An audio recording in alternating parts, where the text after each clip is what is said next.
Muy buenos días, soy el doctor Pedro Guillermo Hernández, alumno del doctorado de Tecnología e Innovación en la Educación en la Universidad Centroamericana Única, actualmente cursando el módulo Epistemología de la Educación, y el maestro es el doctor Rogelio Daniel González Álvarez, donde se abordará el tema de exposición final de los tres filósofos que consideré incluir en este trabajo. Hermosillo, Sonora, 26 de febrero del 2023. Hablando un poquito de Sócrates, él vivió en el año 470 antes de Cristo al 1234. Fue un filósofo clásico griego considerado como uno de los más grandes tanto de la filosofía occidental como de la universal. Fue maestro de Platón, quien a su vez fue maestro de Aristóteles, siendo estos tres representantes fundamentales de la filosofía antigua Grecia. Otros discípulos suyos son Antístenes, Aristipo, Fedón y Esquines. Que las aportaciones que ha dejado en este caso Sócrates, bueno, Sócrates no era nada agraciado físicamente, su estatura era demasiado baja y tenía un vientre bastante prominente. Sus facciones eran bruscas y entre ellas se destacaban sus grandes ojos saltones y su nariz extremadamente respingada. Su aspecto físico fue motivo de burlas por parte de otros filósofos. Sin embargo, nada de esto le afectaba. Por el contrario, prestaba poco o ninguna atención a esos comentarios. Antes bien, llevaba siempre la misma capa y era totalmente austero en su forma de vida. Apenas si comía o bebía lo indispensable. Anfitón dijo que ningún esclavo que querría ser tratado como él se trataba a sí mismo. Platón, por su parte, le lavó los pies y le puso sandalias. Ahí muestra la humildad que tenía Sócrates como una enseñanza a la humanidad. Dos, el respeto por la individualidad de los demás. Uno de los aspectos más interesantes de la vida de este filósofo es que nunca escribió. Pese a que todos los consideran una mente muy superior y llena de sabiduría, todas las enseñanzas de Sócrates fueron orales. La razón por la que adoptó esa conducta es otra de las grandes lecciones de vida de Sócrates. Siempre dijo que cada quien debía desarrollar sus propias ideas. Si escribía las suyas, condicionaría la construcción intelectual de los demás. Lo suyo era algo más genuino, conversar hasta el cansancio con la gente, poniendo en juego su ironía y su extraordinaria capacidad para ver las cosas desde un ángulo diferente. Tres, la escucha, otra de las grandes lecciones de vida de Sócrates. El método mediante el cual Sócrates impartía sus enseñanzas era de una sutileza y de una inteligencia tal que todavía se aplica a nuestros días. Eso sí, menos de lo deseable. Grandes pedagogos como Jean Piaget se inspiraron en el método socrático, al que se le conoce como mayéutica. El filósofo iniciaba una conversación interrogando a su interlocutor, le planteaba preguntas que apuntaban a que él mismo descubriera si lo que decía era consistente o en cambio tenía poco sustento. De este modo, cada quien iba llegando a la verdad por sí solo. Sócrates escuchaba y solamente cuestionaba. Cuatro, la apertura total a la verdad. Sócrates, el autor de la famosa frase, solo sé que nada sé, en su caso no era un eslogan ni una forma de pronunciarse. Realmente este filósofo tiene una apertura mental única, de ahí que considera que su principal recurso para llegar a lo verdadero, a reconocer que no sabía qué era lo verdadero, era plantear interrogantes antes de intentar encontrar respuestas, era amplia la visión del mundo antes de acotarla. También fue Sócrates el autor de la serie de afirmación Conócete a ti mismo. Esta frase se inscribió en el frontón del pueblo de Delfos, del templo, perdón. No buscó describir él a los seres humanos, sino que nos invitó a todos a explorar dentro de nosotros mismos un viaje sin duda apasionante. Y cinco, el sentido del humor. El más famoso de estos filósofos atenienses también tenía un gran sentido del humor. Buena parte del mismo se vio reflejado en sus anécdotas con Jantipa, su esposa. Ella era 30 años menor que él y famosa porque tenía un carácter endemoniado. Pero eso alguna vez le preguntaron a Sócrates por qué se había casado con ella y él indicó, lo que me gusta es aprender todos los días de una persona con carácter tan malo, pronto, muy fuerte, poco paciente. No hay escuela mejor que el trato de los demás. Bueno, y podemos ver cómo Sócrates vino y de alguna manera dejó grandes enseñanzas. El otro filósofo que elegí para ese trabajo fue Platón, 427 a los 347 a.C. Fue un filósofo griego surgidor de Sócrates y maestro de Aristóteles.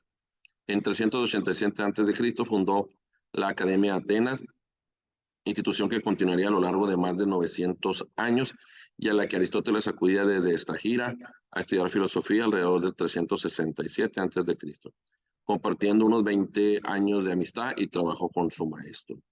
De las ideas que podemos ver que ha dejado Platón, está la teoría de las ideas o teoría de las formas. Para Platón, desde el punto de vista filosófico, existen dos realidades, el mundo sensible y las ideas. El mundo sensible se refiere a aquel que podemos captar a través de los sentidos y que está sujeto a mutaciones. En cambio, las ideas inmutables y por lo tanto verdaderas, Platón desestima el valor del mundo sensible, ya que su naturaleza cambiante lo aleja del principio de verdad.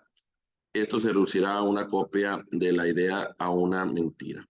Las ideas son, pues, el objeto de la filosofía platónica, el conocimiento verdadero de la oposición entre el mundo sensible y el mundo de las ideas se desprende de la concepción del dualismo platónico que atraviesa su obra. Como parte 2 podemos ver la superioridad de la sabiduría sobre el saber. Nicola Abagnano explica en su diccionario que el principio de superioridad de la filosofía sobre el saber se refiere a la naturaleza política de la filosofía. El objetivo de la filosofía sería, en este sentido, hacer posible un ordenamiento social fundado en la justicia, que no solo regula relaciones entre los sujetos, sino que sea capaz de influir en la construcción del individuo. Tenemos la dialéctica como un tercer punto que vimos con Platón como método científico. Platón defiende la dialéctica como el método científico por excelencia. En palabras de Nicola Abagnano, ¿qué significa dialéctica en este contexto? En su sentido primigenio, la dialéctica hace referencia a la discusión razonada de dos tesis. Abagnano define la dialéctica platónica como método de la división en la que dos o más personas a través del sistema de preguntas y respuestas de Sócrates construyen el conocimiento, de tal manera que el conocimiento no se construye individualmente, sino entre los sujetos. En Platón, la dialéctica se comprende como un método para lograr reconocer la idea primera, a partir de la cual se pueden identificar estructuras y estructurar sus especies. Tercer filósofo, Aristóteles, vivió en 384 a.C. a 322 a.C. 1234 fue un filósofo polímata y es científico griego nacido en la ciudad de Estagira, al norte de Antigua Grecia. Es considerado junto con Platón el padre de la filosofía occidental. Sus ideas han ejercido una enorme influencia sobre la historia intelectual de Occidente por más de 2 milenios. Y tenemos las aportaciones, el sistema formalizado del pensamiento. La lógica aristotélica, como también se conoce, fue acuñada por Aristóteles a partir de varias obras reunidas en el Organón, libro que difundió sus conocimientos a las masas. En esta lógica, Aristóteles plantea que la mente solo es capaz de reproducir la realidad tal como es y por ello es una ciencia exacta y objetiva. Por consiguiente, está diseñada para elaborar conceptos y estudiarlos de acuerdo a su naturaleza, predicables o predicamentos. En el sistema formalizado del pensamiento se abordan los principios fundamentales, los cuales llamó axiomas y equivalen a los requisitos o características obligatorias de toda argumentación y acción. Asimismo, introduce los juicios y los silogismos, discursos en los que se establecen ciertas cosas que por su naturaleza derivan, entre otras cosas, por ejemplo, todos los hombres son mortales, todos los griegos son hombres, por lo tanto, todos los griegos son mortales. Durante muchos siglos, desde la época medieval hasta la alta edad media, se utilizaron conceptos de la lógica y razonamiento para establecer ideas religiosas y también en el análisis de los filósofos más reconocidos por la codificación de leyes de la lógica. 2. La analogía política. La política fue un campo de interés que además derivó en varias aportaciones de Aristóteles durante su vida. En su libro La política, él define la comunidad política y la compara con otros tipos de comunidades como la familia o el pueblo. Adicionalmente brinda sus opiniones sobre el mejor régimen de su perspectiva. En esta publicación se sientan las bases filosóficas del trabajo de un político cuando lo compara con un artesano que sigue principios políticas para mantener el sistema legal, respetando los aspectos universales para brindar el mayor bienestar a las personas. Esto dio a pie a que se establecieran aún más las ideas de gobernante para que una sola pudiese llegar a ser exitosa en términos de ciudad-estado. Igualmente planteó la necesidad de una constitución que dictaminará las normas de vida entre los ciudadanos y que definirá el objetivo de la misma. 3. Los hallazgos en la medicina. Sus estudios en biología lo hicieron el precursor de la filosofía de anatomía comparativa gracias a la comparación de más de 50 seres vivos. En efecto, sus hallazgos en el ámbito de embriología dieron las primeras descripciones de las primeras etapas del desarrollo, formación de órganos y la diferencia entre venas y arterias. El trabajo que produjo fue utilizado durante siglos como parte de las teorías de la medicina griega antigua, donde 4 cualidades, calor, frío, húmedo y seco, dieron forma a la investigación científica. 4. La importancia de la observación en la ciencia. Dentro de las aportaciones de Aristóteles está la importancia de observar cuando se deseaba comprender el funcionamiento de las cosas y la utilizó como parte de la práctica más importante del razonamiento. El método científico se debe en muchas medidas a la filosofía de la investigación, por lo cual sentó las bases de lo que hoy son los grandes descubrimientos en áreas como la matemática, la física, la química y la zoología. El método inductivo-deductivo, como se le conoce, es la única forma que tenemos de averiguar la causa de las cosas, el cual deriva el conocimiento científico. En este sentido, Aristóteles determinó que la ciencia es un saber demostrativo. 5. La forma de la Tierra.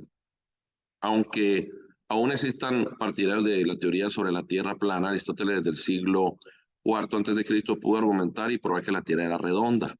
Como evidencia, uno de los apoyos fueron las constelaciones y el movimiento de la Tierra con respecto a ellas. Asimismo, el tamaño de las estrellas en el cielo dieron los indicios de su forma.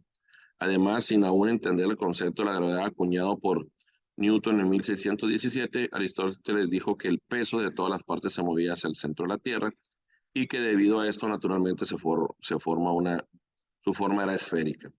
Todo esto y muchas más cosas podrás aprenderlas si de alguna manera decides complementar estudios de maestrías y filosofía. Gracias al posgrado conoceremos las corrientes de pensamiento elaboradas por Aristóteles y otros grandes pensadores en nuestra historia. Y bueno, dentro del cierre de este módulo de la epistemología en la educación y principalmente la pregunta, influyó personalmente algo la serie de Merlí, claro, fue una serie que me atrapó desde el inicio, donde podemos ver diferentes temas cotidianos que vivimos los docentes y la gente en general, ver los diferentes personajes y de cierta manera libran sus propias batallas y sus propios problemas y cómo la serie muestra esas situaciones interpersonales entre las personas y sobre todo en algunos de los casos cómo resolverlas.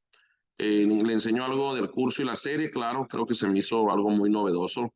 Puedo decir que todos los módulos y los 13 meses que llevo en el doctorado, fue el módulo que más me atrapó, precisamente cómo el maestro pudo llevar de alguna forma muy dinámica el tema de incluir esta información con la serie.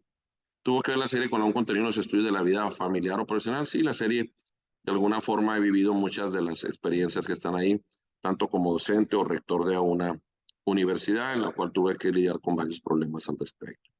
¿Lo vimos reflejado en algún personaje de la serie? Sí, yo creo que de cierta manera el rol de los diferentes personajes en algún momento me vi reflejado en ellos, obviamente como maestro, pues más en el personaje de Merlí, por ser el maestro que llevaba a cabo toda esta, pues las clases y la parte de conocerse a los alumnos. ¿Por qué escogí a estos tres filósofos, Aristóteles, Platón y Sócrates? Bueno, primeramente para conocer un poco más de los pensantes y los filósofos más importantes según la historia. Y bueno, quise escoger ellos precisamente que a lo mejor no soy tan dado a la lectura de este tipo, pero bueno, si conozco un poco más de estos grandes pensadores, pues tendré una mejor conversación cuando me toque platicar con algún maestro que estudie filosofía. Por mi parte es todo, agradezco el tiempo y bueno, con esto concluyo mi proyecto final del capítulo Epistemología de la Educación y con esto pues concluimos. Muchas gracias.